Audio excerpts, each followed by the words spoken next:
हाँ तो प्यारे बच्चों, कैसे हैं आप सभी। आशा करते हैं सभी लोग अच्छे होंगे। तो स्वागत है आप सभी का एक बार फिर से आपके और हमारे इस प्यारे से YouTube channel Arjun classes Gopalpur पर। तो जैसा कि हम लोग लगातार कक्षा 10 की केमिस्ट्री पढ़ते आ रहे हैं, जिसमें हम लोग चैप्टर नंबर 3 के बिहेव पर कुल 3 वीडियो बना रखी है। अब तक हम लोग लास्ट वीडियो में धातुओं के रासायनिक गुण पढ़ चुके हैं और ये भी हेडिंग लगा चुके हैं अधातु के रासायनिक गुण। ओके, तो आई होप सभी लोग धातु के रासायनिक गुण तक पढ़ लिए होंगे। अगर जो लोग नहीं पढ़े हैं तो डिस्क्रिप्शन बॉक्स में प्लेलिस्ट का लिंक दिया गया है, वहाँ से आप सारी वीडियोस को 1 बाय 1 करके देख सकते हैं।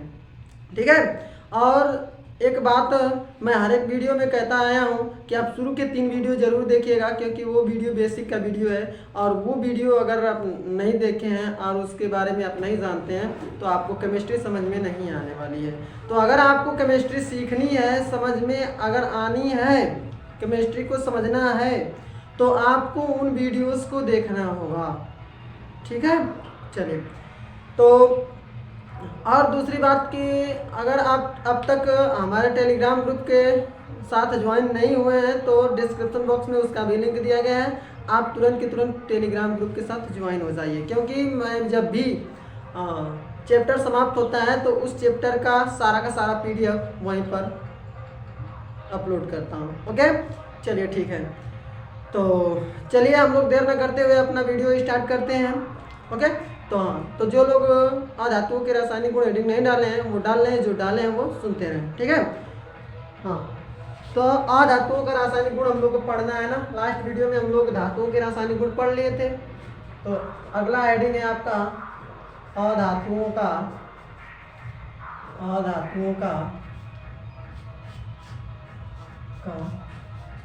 रासायनिक गुण। ठीक है।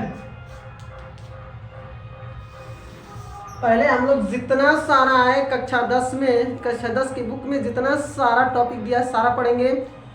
इसके बाद जब पढ़ लेंगे तो फिर रिवाइज पर चलेंगे, तब हम लोग 30% जो निकला है उसको छोड़कर पढ़ेंगे, केवल और केवल 70%। फिलहाल में हम लोग दोनों पढ़ेंगे 100%, क्योंकि 100% पढ़ लेंगे तो 70% हमको आसान हो जाएगा। समझ में आई बात ना। हाँ, तो अगर आपको जानकारी चाहिए तो आप 100% पढ़ना चाहिए आपको। ठीक है, आपको 100% पढ़ना चाहिए। 30% हम लोग नहीं छोड़ने वाले, सारे के सारे पढ़ेंगे। जब एग्ज़ाम नज़दीक आ जाएगा, सारा सिलेबस हम लोग का ख़त्म हो चुका होगा, तब हम लोग 70% पढ़ना स्टार्ट करेंगे, 30% को निकाल देंगे। समझ में आया ना। हाँ, तो इसकी टेंशन ना लें कि सिलेबस में क्या है क्या नहीं, उसकी टेंशन थोड़ा भी ना लें। आप मेरे ऊपर छोड़ दीजिए, मैं आपको एग्ज़ाम टाइम 70% क्लियर कराऊंगा। ठीक है, 30% निकालूंगा। फिलहाल में 100% हम लोग पढ़ेंगे। ओके, चलिए ठीक है। बहुत ही आसानी से, बहुत ही इत्मीनान से हम लोग पढ़ने वाले हैं। आपको मैंने कहा है 90+ दिलवा कर छोड़ेंगे तो दिलवा कर छोड़ेंगे। ठीक है, आप साइंस की चिंता लेना छोड़ दीजिए, जितना मैं पढ़ा रहा हूँ उतना बस पढ़ते रहिए। ओके, ठीक है। जितना ऑफलाइन में पढ़ते हैं उससे कहीं ज़्यादा आपको यहाँ पर मिलने वाला है, ये बात ज़रूर ध्यान रखिएगा। ओके ना। चलिए, तो हम लोग का अगला है हेडिंग अधातुओं का रासायनिक गुण। अधातुओं का रासायनिक गुण, इसमें पहला नंबर हेडिंग लगा लीजिए अधातु का ऑक्सीजन के साथ क्रिया। अधातु का ऑक्सीजन के साथ क्रिया। ठीक है, ऑक्सीजन के साथ क्रिया। जब अधातु ऑक्सीजन के साथ क्रिया करता है तो क्या गड़बड़ करता है, आइए हम लोग समझने वाले हैं। तो कोई सा भी एक अधातु लाइए। अधातु जैसे हमने कहा कार्बन। ठीक, कार्बन एक अधातु है। हमने कहा नाइट्रोजन, नाइट्रोजन अधातु है। और कार्बन, नाइट्रोजन, और आप ले लीजिए फास्फोरस P। ठीक है, तो ये सब क्या है, अधातु है। इनका ऑक्सीजन के साथ क्रिया करा देते हैं, ऑक्सीजन के साथ क्रिया करा देते हैं। ठीक है, ऑक्सीजन के साथ क्रिया करा देते हैं। बताइए क्या होगा, यही हमको करना है। जब अधातु का ऑक्सीजन के साथ क्रिया करा देंगे हम लोग, अधातु का ऑक्सीजन के साथ क्रिया करा देंगे तो क्या निर्माण होने वाला है, यही हमको देखना है। ठीक है, तो हम लोग का वही पीछे का फंडा, कार्बन पर कितना, ऑक्सीजन पर कितना, ये सब हम लोग जान चुके हैं। फिलहाल में इतना जानिए कि कार्बन और ऑक्सीजन आपस में क्रिया करके योगात्मक अभिक्रिया देते हैं, जो हम लोग रासायनिक अभिक्रिया में पढ़ चुके हैं ना। रासायनिक अभिक्रिया और समीकरण पहला चैप्टर जो है उसमें हम लोग पढ़ चुके हैं। तो ये क्या करेगा, दोनों योगात्मक अभिक्रिया करता है तो CO2 बनाएगा। वैसे ही नाइट्रोजन और ऑक्सीजन आपस में क्रिया करेंगे तो NO2 बनाएंगे, नाइट्रोजन डाइऑक्साइड। फास्फोरस और ऑक्सीजन आपस में क्रिया करेंगे तो अब हम लोग आ जाएंगे अपने पर। ठीक, तो ये दो तरह की अभिक्रिया करता है, एक फास्फोरस ऑक्साइड ना P2O5 बनाता है। ठीक है, ये बनाता है P2O5 फास्फोरस पेंटा ऑक्साइड। आइए इसको जानते हैं। देखिए, ये देखिए फास्फोरस पर कितना, -3 भी होता है, -5 भी होता है। ठीक है, तो इसको हम लोग ऐसे भी लिख सकते हैं -5। ठीक, ऑक्सीजन पर -2 भी होता है और +2 भी होता है। तो इसका आवेश इसके नीचे लगा, इसका आवेश इसके नीचे लगा तो P2O5 बना। ये बात समझ में आया क्या? तो सीधा सीधा आप बता देंगे, ये देखिए जब अधातु ऑक्सीजन के साथ क्रिया करता है तो ऑक्साइड बनाता है, अधात्विक ऑक्साइड बनाता है। जैसे carbon dioxide, nitrogen dioxide, phosphorus पेंटा ऑक्साइड। ऑक्साइड बना ना धातु का, कार्बन का ऑक्साइड, नाइट्रोजन का ऑक्साइड, फास्फोरस का ऑक्साइड। ठीक है, तो इसमें सीधा सीधा लिख देंगे ऑक्सीजन के साथ अभिक्रिया में अधातु के साथ अभिक्रिया करता है। जब अधातु ऑक्सीजन के साथ अभिक्रिया करता है तो अधात्विक ऑक्साइड बनाता है। जैसे धातु ऑक्सीजन के साथ क्रिया करता है तो धात्विक ऑक्साइड बनाता है, वैसे अधातु ऑक्सीजन के साथ क्रिया करता है तो अधात्विक ऑक्साइड बनाता है। क्या बात समझ में आया?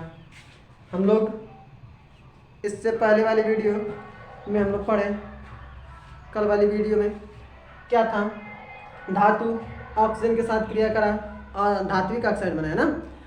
यहाँ पर अधातु ऑक्सीजन के साथ क्रिया करेगा तो क्या बना देगा, अधात्विक ऑक्साइड। सिंपल है ना, समझ में आ रहा ना, बात समझ में आ रही ना, तो तुरंत के तुरंत वीडियो को लाइक कर दीजिएगा। ओके, अगर चैनल पर नए हैं तो भागिएगा मत, चैनल को सब्सक्राइब करके ही जाइएगा और अपने दोस्तों में शेयर जरूर कर दीजिएगा। ओके, चलिए तो ये 2 लाइन लिख लीजिएगा।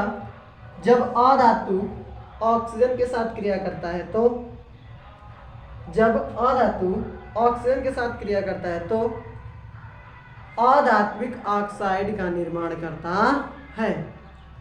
और उसके बाद ये अभिक्रिया लिख सकते। ओके, चलिए इसको एक बार नोट डाउन कर लीजिए, इसको मिटाते हैं।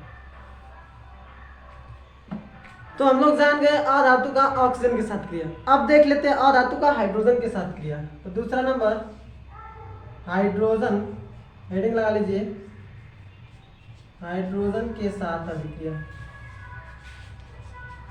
के साथ अभिक्रिया।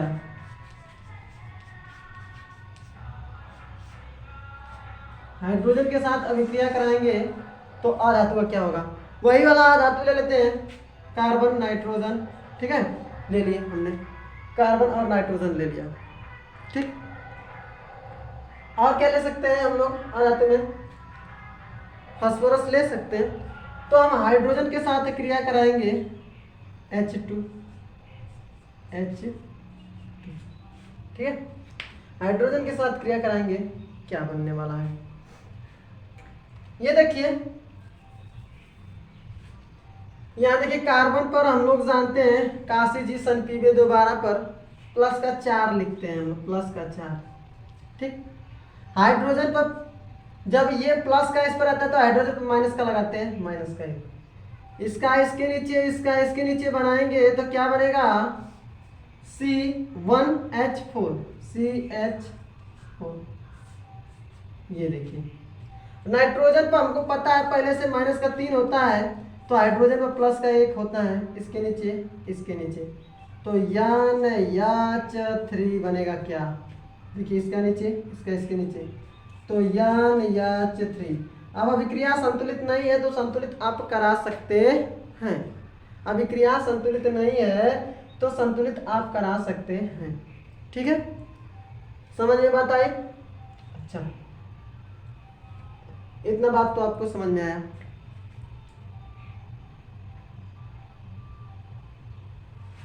एक और हम लोग देख सकते हैं फास्फोरस का पी का हाइड्रोजन के साथ क्रिया। अच्छा, पी पर प्लस का 3 भी होता है, माइनस का 3 होता है, पी पर माइनस का 3। ठीक, और एच पर प्लस का 1, इसका इसके नीचे, इसका इसके नीचे जाएगा तो PH3 बनाएगा। तो सीधा सीधा हम लोग कह सकते हैं अधातु अधातु अधातु, ये सभी अधातु है क्या? ये सभी अधातु है क्या? अधातु हाइड्रोजन से क्रिया करके अधातु का हाइड्राइड बना रहा है, हाइड्राइड। इसको बोलते हैं अमोनिया, इसको बोलते हैं फास्फोरिक, इसको बोलते हैं मेथेन। ठीक है, तो सीधा सीधा कहेंगे अधातु हाइड्रोजन के साथ क्रिया करके अधात्विक हाइड्राइड बनाते हैं। ठीक है, हाइड्राइड बनाते हैं। ठीक है, तो इसमें लिख लीजिए कि जब अधातु हाइड्रोजन के साथ क्रिया करता है, तो जब अधातु हाइड्रोजन के साथ अभिक्रिया करता है तो अधात्विक हाइड्राइड का निर्माण करता है। अधात्विक हाइड्राइड का निर्माण करता है। एक शब्द में इसे बोल देंगे इन सबको, अधात्विक हाइड्राइड, अधात्विक हाइड्राइड। ठीक है, चलिए इसको एक बार नोट डाउन कर लीजिएगा। ओके, आगे चलते हैं। हम लोग दो गुण पढ़ लिए, एक ऑक्सीजन के साथ क्रिया अधातु का और एक हाइड्रोजन के साथ क्रिया। अब तीसरा नंबर गुण पढ़ने जा रहे हैं अधातु का धातुओं के साथ क्रिया। तो हेडिंग लगा लीजिए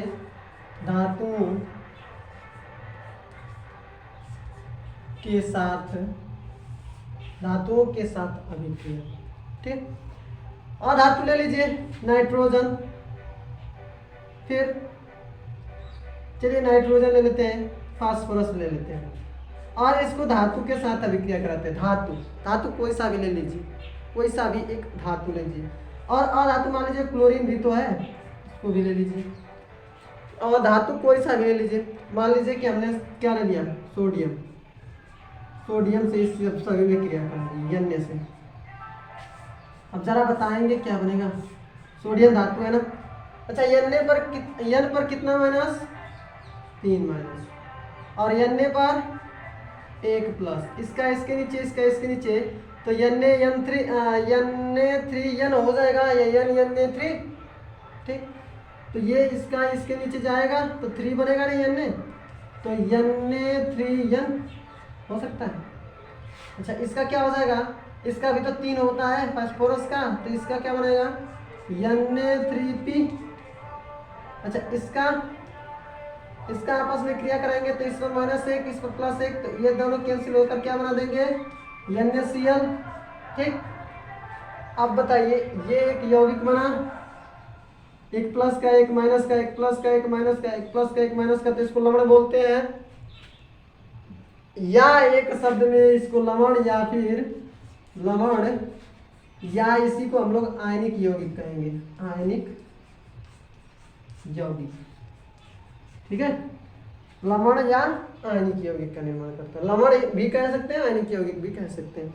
तो क्या कह देंगे, अधातु जब धातुओं के साथ क्रिया करता है लवण या आयनिक यौगिक का निर्माण करता है, तो कह देंगे, लिख लीजिए अधातु जब धातुओं के साथ क्रिया करता है तो आयनिक यौगिकों का निर्माण करता है। इतना ही लिखना है, अधातु जब धातुओं के साथ क्रिया करता है तो आयनिक यौगिकों का निर्माण करता है। ओके, इसको लिख लीजिएगा। ठीक, अब चलते हैं हम लोग अगले गुण पर, मिटा दिया जाए इसको। तो हम लोग अधातु का 3 गुण पढ़ लिए। अब चौथा नंबर हम लोग गुण पढ़ने जा रहे हैं चौथा नंबर हेडिंग लगाएंगे, चौथा नंबर गुण हम लोग पढ़ने वाले हैं अधातु का अधातु के साथ अभिक्रिया। तो हेडिंग लगा लीजिए अधातु के साथ अभिक्रिया।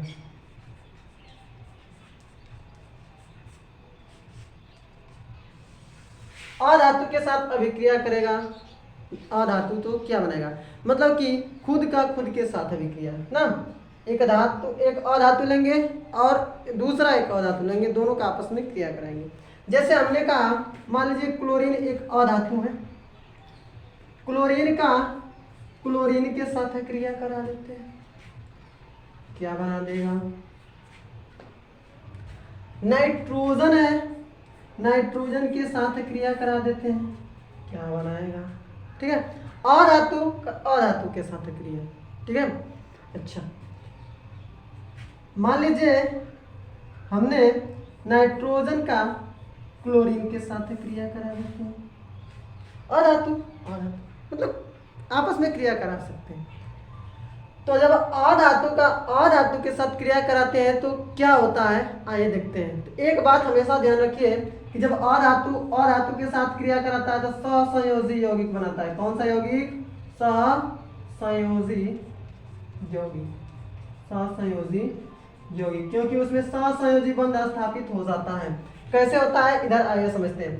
क्लोरीन 17 पर पड़ता है, इसमें इलेक्ट्रॉनों की संख्या 17, इसका इलेक्ट्रॉनिक विन्यास करेंगे तो 2 8 7, इसमें एक इलेक्ट्रॉन की कमी होती है अष्टक पूर्ण करने के लिए। ठीक है, तो हम लोग ऐसे बना लेंगे क्लोरीन Cl। ठीक, इसके लास्ट कोष में कितना इलेक्ट्रॉन है, 7, तो 7 इलेक्ट्रॉन ऐसे हम लोग बना लेंगे, 1 2 और 2 4 और 2 6 और यहाँ पर एक 7। ये हो गया हमारा क्लोरीन का। अब इस वाले क्लोरीन का करेंगे तो इसके भी लास्ट कोष में 7, एक और क्लोरीन का हम लोग कर देते हैं, इसके लिए ऐसा बना देते हैं, 1 2 2 4 2 6 और एक 7। ठीक, ये क्या करते हैं, इसको अष्टक पूर्ण करने के लिए, अस्थायी होने के लिए एक इलेक्ट्रॉन की जरूरत, इसको भी एक इलेक्ट्रॉन की जरूरत। जब इन दोनों को आपस में मिलाया जाता है तो क्या करते हैं कि ये एक इससे मांगता है और ये वाला एक इससे मांगता है, तो दोनों अपना अपना एक एक इलेक्ट्रॉन दे करके अपना अष्टक पूर्ण करते हैं। दोनों अपना एक एक इलेक्ट्रॉन दे करके अपना अष्टक क्या करते हैं, पूर्ण करते हैं। ये देखिए, ये थोड़ा अपना आगे इलेक्ट्रॉन खिसकाता है, ये थोड़ा अपना आगे इलेक्ट्रॉन खिसकाता है, तो इसके लिए में ये दोनों काउंट होते हैं तो 2 2 4 2 6 2 8 हो जाता है। इसके में ये काउंट होते हैं तो 2 2 4 2 6 2 8 काउंट हो जाता है। समझ में आया?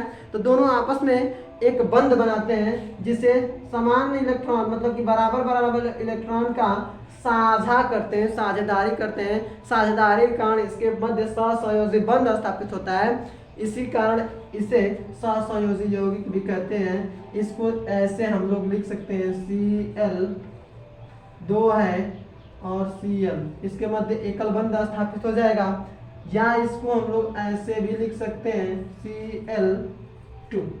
ठीक है, समझ गया? वैसे ही नाइट्रोजन करते हैं, वैसे ही नाइट्रोजन अपना करते हैं। तो नाइट्रोजन का क्या होता है, 7 लास्ट कोष में, इसका इलेक्ट्रॉनिक विन्यास करेंगे तो 2 और 5, इसको कितने की जरूरत, 3 की, ये इसको 1 की जरूरत तो 1 इलेक्ट्रॉन की साझेदारी करेगा, इसको 3 की जरूरत है तो 3 इलेक्ट्रॉनों की साझेदारी करेगा। कैसे, देखिए नाइट्रोजन के लास्ट कोष में 5 इलेक्ट्रॉन है तो 2 ऊपर कर देते हैं, 1 2 3 इधर कर देते हैं। इसके लास्ट कोष में 5 होगा, 1 2 3 और 2 इधर कर देते हैं। अब देखिए 3 3 6 2 8, ये लेकर आपस में अपना बंध बना लेगा और ये इसका लेकर आपस में अपना बंध बना लेगा। 3 3 इलेक्ट्रॉनों की साझेदारी हो गई। इसको ऐसे भी लिख सकते हैं, N 1 2 3, 3 इलेक्ट्रॉन की साझेदारी, तो एक इलेक्ट्रॉन से एक बंध बनता है, 2 बंध, ये 3 बंध ऐसे बनता है। तो ये हो गया 3 बंध, और इसको ऐसे भी लिख सकते हैं N2। समझ में आया? एगो नाइट्रोजन मिलाकर 2 नाइट्रोजन। तो यही क्या है, वैसे ये नाइट्रोजन और क्लोरीन आपस में क्रिया करेंगे तो क्या करेंगे, तो नाइट्रोजन क्लोरीन को 1 इलेक्ट्रॉन की जरूरत और नाइट्रोजन को 3 इलेक्ट्रॉन की जरूरत, तो इसके साथ साझा करने के लिए 3 क्लोरीन की जरूरत होगी। समझ में आया, क्योंकि इसको 3 इलेक्ट्रॉन की जरूरत है, 3 क्लोरीन से साझा करेगा, इसको 1 की जरूरत है, 1 को लेकर अपना शांत हो जाएगा। समझ में आया ना। तो देखिए इसका कैसे स्ट्रक्चर बने, ऐसे ही बना लेंगे। इसका कैसे बनेगा, नाइट्रोजन के लास्ट कोष में देखिए 5 इलेक्ट्रॉन, तो 5 इलेक्ट्रॉन हम लोग भर देंगे, 1 2 3 4 5 ऐसे हमने भर दिया। क्लोरीन के लास्ट कोष में 7 इलेक्ट्रॉन, 1 2 3 4 5 6 7 ये कर दिया। क्लोरीन को 8 करने के लिए 1 इलेक्ट्रॉन की जरूरत, तो ये वो साझा कर लेगा। ठीक, अब नाइट्रोजन को कितने की जरूरत है 3 की, तो ये वो साझा किया, 1 2 3 4 5 6 हो गया, यानी कि अभी 2 को जरूरत है, तो 2 को क्लोरीन और लाएगा, 1 और क्लोरीन आएगा, तो 1 2 3 4 5 6 7 ये इसके साथ साझा कर लेगा, तो इस क्लोरीन का भी 8 को पूरा हो गया। एक और क्लोरीन ला दें Cl, तो 1 2 3 4 5 6 7 1 इलेक्ट्रॉन इससे उठाएगा, तो ये साझा कर लेगा। ठीक, अब नाइट्रोजन क्या करेगा, उठेगा और सब क्लोरीन से 1 इलेक्ट्रॉन का साझा करने लगेगा। यहाँ से इसको लेगा, फिर इसको लेगा, फिर इस वाले में से 1 लेगा और ऐसे। ठीक, ये ऐसे बना स्ट्रक्चर नाइट्रोजन का क्लोरीन के साथ। अब बताइए नाइट्रोजन का 1 क्लोरीन 2 क्लोरीन 3 क्लोरीन, 3 को क्लोरीन है ना, 1 के साथ 1 बंध बनाएगा। ठीक, 1 के साथ 1 बंध, 1 के साथ 1 बंध बनाएगा, तो इसको हम लोग ऐसे भी तो लिख सकते हैं, N इधर Cl इधर भी Cl इधर भी Cl, ऐसे Cl बना दिए, या इसको बना देंगे NCl, कितना है 1 2 3 ये हुआ NCl3।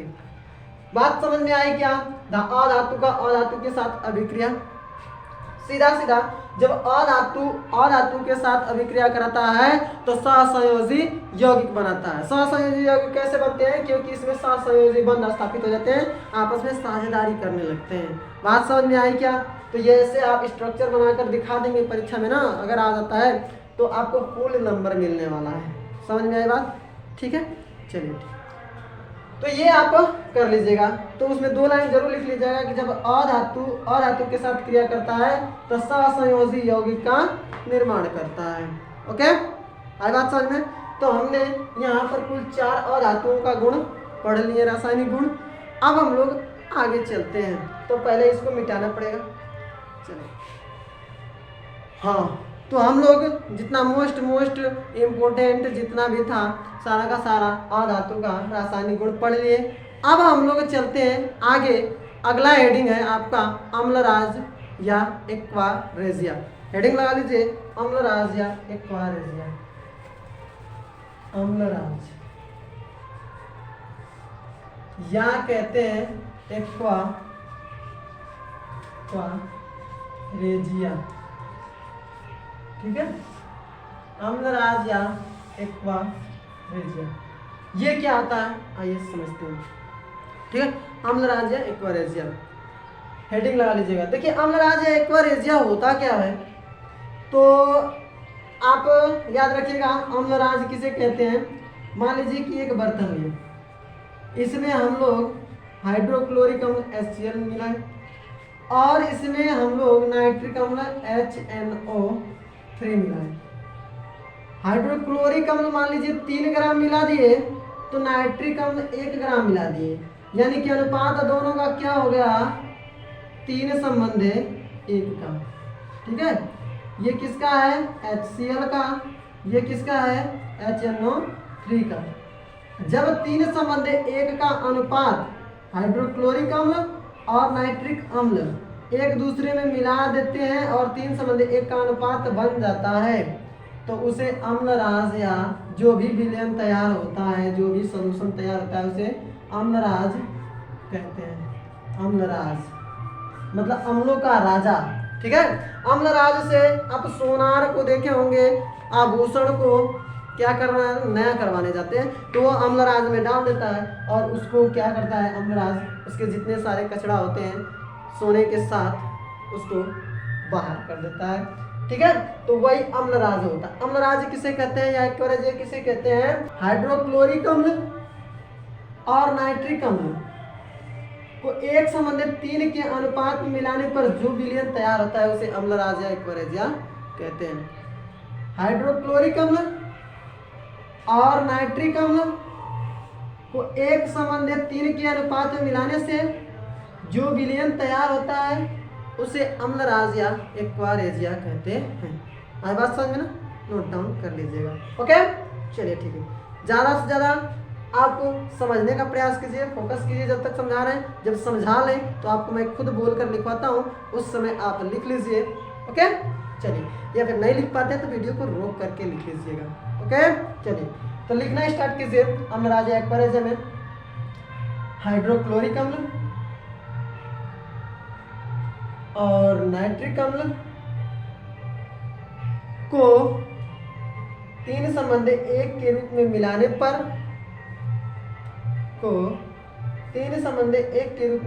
पर जो विलयन तैयार होता है उसे अम्लराज या एक्वारेजिया कहते हैं। समझ में आई बात? चलिए ठीक है। चलिए, तो अगला हेडिंग लगाइएगा सक्रियता श्रेणी। अगला हेडिंग लगा लीजिएगा सक्रियता श्रेणी। अब हम पढ़ने वाले हैं अगले वीडियो में। ठीक है, थोड़ा थोड़ा पढ़ेंगे हम लोग, थोड़ा थोड़ा करके, तो हम लोग को काफ़ी ज़्यादा मज़ा आने वाला है। ओके ना? चलिए, बहुत ही इत्मीनान से पढ़ेंगे। आपका बोर्ड एग्जाम से पहले ही आपका सिलेबस समाप्त करा दिया जाएगा, उसकी टेंशन ना लें। बस आप रेगुलर 1 बाय 1 वीडियो करके देखते रहिएगा, आपको सारा बात समझ में आ जाएगा। और जिस दिन सारी बात समझ में आ गया, आपको रटने की कोई ज़रूरत नहीं। और वैसे भी मैं सारा का सारा टॉपिक रटवाता नहीं, समझाता चलता हूँ, आपके माइंड में फिट करता चलता हूँ। ठीक है, तो आई होप आपको सारी बातें जितना समझाए हैं सब समझ में आया होगा। तो कैसी लगी आज की वीडियो कमेंट सेक्शन में ज़रूर कमेंट कीजिएगा।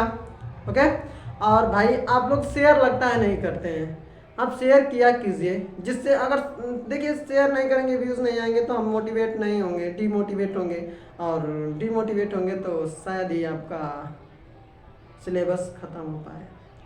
तो ख्याल करते रहिए कि मैं डीमोटिवेट ना हो पाऊँ और एक नए जोश के साथ आपका वीडियो बनाता रहूँ।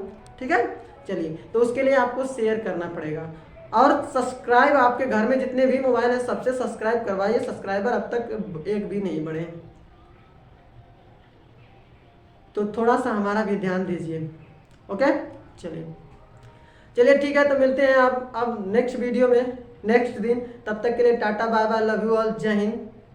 Okay, bye.